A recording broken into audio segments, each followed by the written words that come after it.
Hello beer tubers, and welcome to yet another beer review with me here, the master of Hopheads, again joined by Dalton. Yes. I think we have like one more beer review coming up after this, and then it's gonna be it. It's gonna be the last beer review from Albuquerque. Damn. Yeah. But the beer we're going to be looking at today is a beer from New Belgium's Lips of Faith series, and I think this should be interesting. They just released it. It's the Tart Lychee.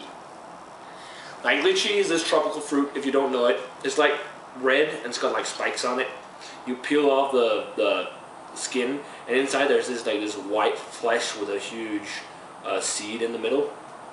And it tastes kind of like strawberry-like, but with a tropical kind of feel to it.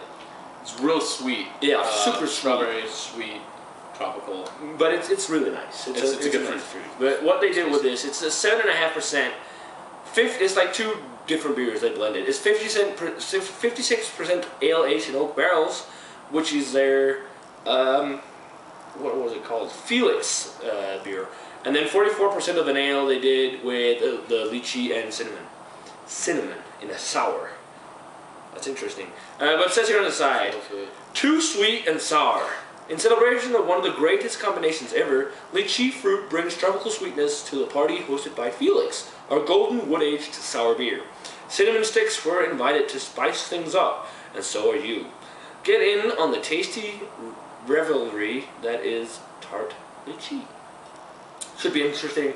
I've never had lychee in a beer. I know McKellar did a sour beer I really want to try with lychee called Sour Bitch. Let's get this one cracked.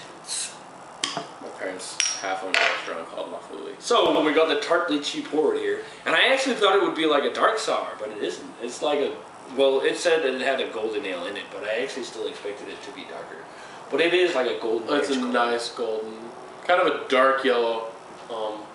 Yeah, almost. Yeah, it's more of a dark yellow actually than orange. But nice and golden, very hazy. One finger, pinky finger almost a finger. Let's say it like that. Of white head. Let's check out the aroma. All right. Wow, this smells really interesting. Yeah, you pick on that strawberry lychee kind of sourness right away. Yeah, that's the most predominant thing. I think there's a little sort of sweetness and just a hint, a hint. Yeah, the cinnamon is just a hint, like it's kind of the spice. But I get a solid amount of oakiness on there too. Yeah. Oh, I love that strawberry tropical kind of lychee aroma to it. It smells really nice. They also got some of that sour tart kind of. It's subtle on the funk. It's more tart than funky. Yeah. It's got a little bit of that white hay kind of quality to it, but mostly like the lychee and the oak. Yeah, mostly it's lychee and oak, definitely. A little bit of a white grape kind of lemony sourness to it, as traditionally in the more bright sour ale. But it doesn't smell terribly tart. No. Cheers. Cheers.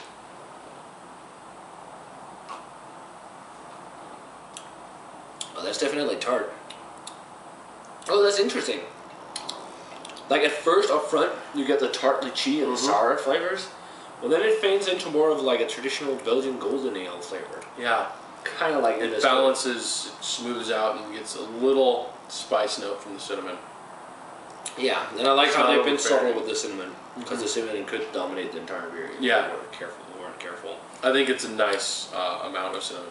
Yeah, just right. Light mouthfeel. Ooh, and that lychee strawberry-like flavor just lingers. But nice mouthfeel. It's a light mouthfeel. It's super carbonated, dry, like most sours, which is fine for a sour ale. I actually think this is a beer that girls really would like. Yeah. Maybe, well, yeah, girls usually like the wine coolers and stuff like that, because it's got like, those have a little tartness. This is a little more tart though, but I think it's not like a sour. No, well, per se. It's not like Das Wunderkind or what was the other one we did. This would actually be a great beginning sour. Oh yeah, beginner sour. Surely 5. Yeah. It's nice. It's super refreshing. It's still got a decent tartness to it, but it's not like intense. And that kind of flavor of it has kind of like a chalky feel from the yeast, and then that flavor of lychee almost reminds me, like combined reminds me a little bit of strawberry yogurt, because yogurt has that subtle tartness to it because of the milk bacteria, lactose and stuff. It's kind of got that, I think. Yeah, I agree. It's a very clean cinnamon flavor too. Yeah, clean, light touch of cinnamon. It's like just like straight cinnamon stick flavor, you know. Yeah, and like it's just a touch there, and a touch of like a sweet sugary note to it. But the most dominant flavor is definitely oak and lychee. Yeah, which is. I think it's got a nice oakiness to it. Mm. It's a little heavier than we found in some of the beers. Yeah, and it's pretty well done. Balanced. It's well done, especially considering that there's only 50 and 55% of the beer that's with the aged in the oak barrels. Rating wise for me, it's not like the best sour I've had at all, but it's really nice, it's refreshing, really interesting because of that tart lychee flavor along with the sourness and a little bit of the oak. I'm gonna go to straight up 90. This is a really good beer. I agree with the 90 on this one. Yeah. It'd be another pretty good beginner sour. Yeah, I'd say. I'd rather. It's not terribly tart or anything. Yeah, but it's still got the tartness compared Yeah. to like Sabatura and Monk's Cafe, which weren't tart at all. Let us know what you think of this brew if you've had it. As always, remember to comment, subscribe, check out the Facebook fan page and Twitter, as I say in every single episode. We're gonna say cheers. Cheers. We're gonna see you guys in another beer review.